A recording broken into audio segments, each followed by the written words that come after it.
Been a tumultuous week on several political fronts. To help us make sense of it all, Ivor Sarakinsky joins me now in studio. He's a senior lecturer at the Wits School of Governance. Ivor, thank you so much for coming through. Let's start with the issue around Patricia de Lille. The DA has taken the decision to rescind membership of the party. This after, of course, firing a whole volley of other mechanisms that didn't quite succeed to get her out. She's out now, but do you think they can, start popping the champagne and celebrating? It seems she's got a lot of fight still left in her. Yes, it's too early to pop the champagne corks, and the reason for that is they've bungled the procedure right from the beginning. So while they think they may have got her on a technicality based on the live interview she did on radio, it's not as simple as that, because it's the whole legacy of all the other failed attempts, the failed vote of no confidence in council, which shows a possibility of bad faith on behalf of the DA leadership. And on those grounds, she may have a case in court to prevent her dismissal on these grounds. And it's very interesting what she's challenging now. Of course, we must put in context that, by the end of last week, she was preparing herself to challenge the, the motion of no confidence passed by her own caucus using the new accountability clause. But by the end of this week, she's now fighting a different battle, which says, basically, reinstate me, because this automatic, termination of membership upon one indicating that they intend to resign, is something that's unfair in terms of the Constitution and her political rights. Do you see this going even further in terms of how it plays out in the courts? I certainly suspect it could go all the way. It could go all the way to the Constitutional Court. I suspect that all she wants is an opportunity to refute, if that's possible from her side, the allegations presented to her that she's behaved improperly and that she was involved in malfeasance or corruption as mayor. I think that once she's had an opportunity to clear her name, or if she's able to clear her name, I think she will go quietly. I think it's clear that you can't impose yourself on a party that doesn't want you. But I think all she's looking for is to get some clarity on what those charges were. And that relates to the bungling nature of the whole process that has unfolded from the DA's leadership side. Right. Just as we're having this conversation, we're receiving some breaking news that judgment has been reserved in that particular matter in the Western Cape High Court of Patricia de Lille versus the DA in her attempts to basically get the decision reversed of rescinding her membership of the party that led to her being removed as mayor. So judgment is reserved in as far as that case is concerned. So as you talk about the bungling that you mentioned, it appears then, that there appears to be great appetite to get rid of her. What does that talk to in terms of the dynamics inside the DA itself, and also in terms of Mmusi Maimane's leadership? De Lille has certainly made it to be about an issue that she says, there are certain sectors of the DA that are uncomfortable about the kind of conversations that she was trying to force inside the DA, particularly around transformation. It's possible. There are deep chasms and conflicts within all political parties, and the ones that are inside the DA have only started to come out of late. So it could be that. It could be because there's resistance to her transformation agenda or alleged transformation agenda. It's difficult to read exactly what the motives are. What is of concern is that you had other people inside the DA who behaved badly. Diane Kohler-Barnard saying life was better under apartheid, and action taken against her, and that action repealed her seat in Parliament held. Helen Zille not sticking to the rules of her hearing in terms of the infamous colonial tweet, no action taken. All of a sudden, action taken against Mayor de Lille. So it's unclear exactly what the schism in the DA is. But there's no doubt that there's competition for posts, there's competition for status, and there's competition for prestige inside the DA now. And that wasn't clear until quite recently. I want to move on in a moment and talk about the situation with Supra Mahumapelo. But as you are saying that, I'm thinking about what does all of this do to brand DA in such a crucial year? I mean, we're building up to the, the next general election next year. It surely is not going unnoticed by voters across the country and perhaps helping some make up their minds. Indeed. So with former President Zuma as president, it was an easy target. Opposition parties could conceal their weaknesses by attacking obvious targets inside the ANC. Without that obvious target now, the light is shining inside the parties themselves. And the light is exposing things that aren't particularly pleasant across the board, all political parties.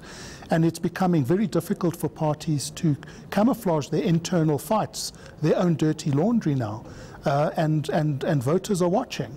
And the bungling of this whole case, I think, has hurt the DA. I think the DA would concede that it has. The concern is, why hasn't leadership stepped in here and dealt with this behind the scenes, cut a deal, reached an agreement, and found a way to have an amicable parting? So the ANC managed Zuma's exit quite well in a sense. Big fights, but cutting a deal behind the scenes and then announcing it, and then he's out. The DA could possibly learn from that. So you're saying the ANC managed Zuma's exit quite well, cutting a deal. The DA is battling and sort of bungling, in your view, the issue to do with Patricia de Lille. How is the ANC dealing with the issue of Supra Mahumapelo in the Northwest? We started the week with Supra Mahumapelo promising to resign, and by the end of the week he's going absolutely nowhere. He's just taking leave. Yes. So what's clear there is that the ANC in the Northwest is divided right down the middle. And the one camp who wants him out isn't strong enough to have its way inside the Northwest ANC in relation to the other camp that wants him to stay in. And the storming of the PEC conference and the interference there is a clear indication that that is a battle that's going to play itself out in terms of the factions inside the ANC nationally and the ANC provincially, finding a way to leave one out, someone else in, or only to leave once they've positioned someone who will be able to take the seat over, who will protect the interests of the previous incumbent and the alliances and networks associated with the previous incumbent. So that is a complicated one that's going to go on for a while. Yeah, in fact, I think you're already starting to see that. I mean, Supra Mahumapelo has been clear that it appears that there are people who are hell-bent on purging anyone that didn't support Cyril Ramaphosa going to the elective conference of the ANC last December. And then, importantly, in one of his addresses, he was calling on people to rally around former President Jacob Zuma when he appears in court. We know, of course, about the position of the NEC in as far as using structures of the ANC to do that. It's more complicated now because there's been a purge of the executive committee in the province, and the one group of MECs has now gone, and we're waiting to see exactly which faction they may or not have been aligned with in terms of that purge. So it's having repercussions right through the structure of the Northwest ANC and the government of the province. And for citizens, this is the worst possible outcome. There are major pressures, crises in the area, the health crisis, the strike being a good example of that, and there's absolutely no political leadership or will to address basic issues like that for the benefit of citizens. So this bodes well for the ANC going to 2019 as well. And the voters will have their say shortly on how these issues are to be resolved. So this coming weekend, the National Working Committee of the ANC will meet and discuss, one assumes, including issues to do with Supra Mahumapelo and the Northwest and how to proceed in as far as that is concerned. And of course, there's that standing threat of a fully fledged National Executive Committee. Is there a scenario, in your view, in which Supra Mahumapelo survives this, given the track record of this newly elected National Working Committee, National Executive Committee that started out with the kind of split that we saw, but that has been able to take decisive decisions over the past few months? The problem with this case, unlike President Zuma, is that the threat of being recalled in national parliament was real with a vote of no confidence. It's not clear what the numbers are showing in Northwest Provincial Legislature, whether a vote of no confidence will go against him or for him. So I think what he's doing is playing a game of chicken. He's going to sit it out and wait for his enemies and opponents to blink and to take it from there. So he's improvising now, and he's going to hold tight, and there's a lot at stake for him. If he resigns or leaves and someone else comes in, all the stuff that allegedly he has been involved in is now going to become cannon fodder for attacking the interests aligned to him. So it's not just him, it's that whole patronage network around him that are very, very scared and are not sleeping well at night in terms of these recent developments. Yeah, in fact, as you say that on the 8th of May, and there was this provincial gazette in which the ANC in the province, led by Susan Danke, who is acting provincial secretary, the woman who was making that announcement of the PEC outcome, where they basically reshuffling their reserve list, as it were, of MPLs that they would put in the event of a vacancy arising. Juxtapose that with Supra Mahumapelo suggesting that some members of caucus in the Northwest are working with the EFF is surely intriguing. Indeed. And this is politics. This is hardcore politics. Politics is always messy, or sometimes messy. Sometimes it gets rough.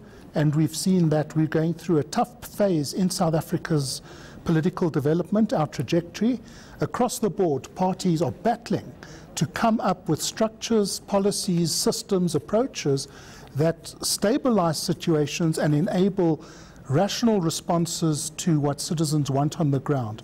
I think it's not surprising in terms of our new democracy, it's not surprising in terms of a watershed election coming, and it's not surprising in terms of a whole range of new issues that have become pertinent on the national agenda.